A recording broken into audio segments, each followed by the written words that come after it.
Welcome back to Capitol Tonight. I'm Caitlin Ross. Now, it may feel like summer outside, but these days are hardly lazy down at the state capitol. Lawmakers are hustling to get a budget done nearly 80 days after it was due. Governor Patterson has applied more pressure. That means longer days and longer hours. Joining me now to talk about all of the latest news out of Albany and the campaign trail, some of the hardest working people in the state, the reporters who spend their days covering elected leaders at the Capitol and chasing candidates on the campaign trail. Casey Seiler is the state editor of the Albany Times-Union, and across the table, Brendan Scott is a political reporter for the New York Post. Gentlemen, thank you so much for joining us. I know it was a tough day to get away, a lot going on today, and we'll start first with budget. Casey, new budget bills on the table. The Assembly voted, the Senate didn't. We walked in today to find out that the Assembly Democrats had conference last night and ended up voting on today two big bills. Really omnibus, humongous. I think somebody described it as 5 inches high, sitting there on the desk. Dealt with everything from the consolidation of a number of government entities, a lot of them small bore, but the money kind of adds up. A number of the big cuts to agencies were detailed in there. There was a new jobs program in the economic development portion of the bill that did away with the Empire Zones program in favor of the governor's preferred Excelsior program. So lots of things, and as many of the Republican Assembly members pointed out, although they've been agreed upon by the Democrats and the governor, the minority hasn't had a chance to get a look at it, and the public really hasn't had a chance to look at it either. The reporters spent all day essentially poring over these files, trying to pluck out the pertinent pieces of information from them. Right. But they're approved in the Assembly now. The Senate has to wait until Monday to take them up because of the absences of several members of the Democratic majority. Now, assuming they do pass on Monday and that the Senate Democrats are able to muster all 32 of their members, which they need to pass anything over unified Republican opposition, assuming they pass, that leaves the state budget about 2/3 of the way complete. Of course, the last third is where all the problems are. With these bills passed, the state has cut about $4.5 billion, leaving a $5 billion hole to be made up out of that last third. Of course, the bigger bombshell of the day was State Budget Director Bob Megna's announcement at about 5:15 that the next round of must-pass emergency spending legislation due up on Monday, the same day the Senate will be finishing off these bills, will include a cigarette tax of $1.60 a pack, which is 60 cents higher than what Patterson had initially proposed in January, as well as taxes on other tobacco products, and a pledge to, or a method for finally collecting cigarette taxes on Indian reservations, which have been a big bone of contention, particularly among upstate Republicans. Yeah, I think you described it really accurately as a bombshell. This was one of those things. I think we heard a quote from Bob Megna. He said, this is a pretty vanilla extender bill, except for some pretty big pieces that we have left in there. And this cigarette tax really is huge. It's a lot more than we were anticipating.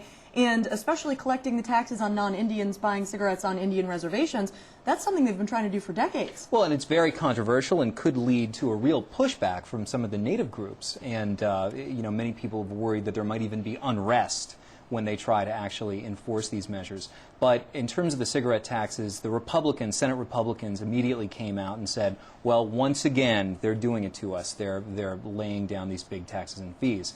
In the budget bills that came out, most of the new taxes are targeted to groups that I think you would call, unsympathetic characters, lawyers particularly. There are new fees, filing fees for companies that are trying to bring a credit action, for example. There are new fees for people trying to bring foreclosure actions against homeowners, that kind of thing. But the cigarette tax, it's going to bump the price of a pack to what, $8.50, $9 or so? Well, the tax itself, it would be up to $4.30. That doesn't count the federal tax.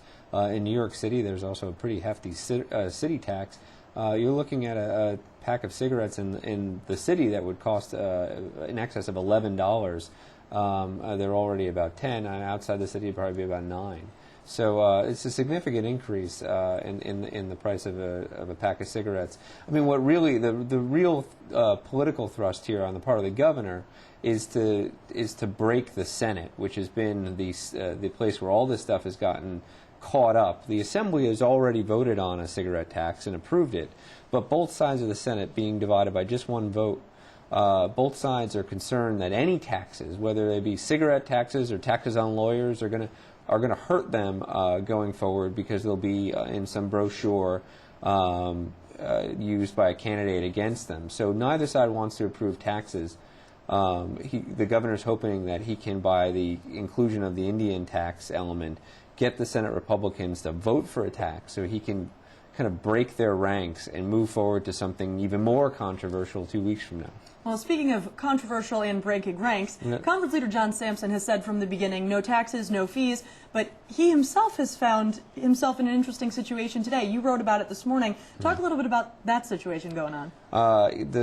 This Democratic Conference Majority Leader, John Sampson, who's been in place since last year's coup, one of the things he inherited was the selection of a operator to run a casino down in Queens at the Racetrack Aqueduct. This casino would be video lottery terminals, otherwise known as VLTs, and that's been a long and tortured process. I think it's been going on for about a decade now. It famously blew up in January after the governor selected, or in February after the governor selected a controversial bidder that had strong ties to a power pastor, Floyd Flake, in the neighborhood of the casino.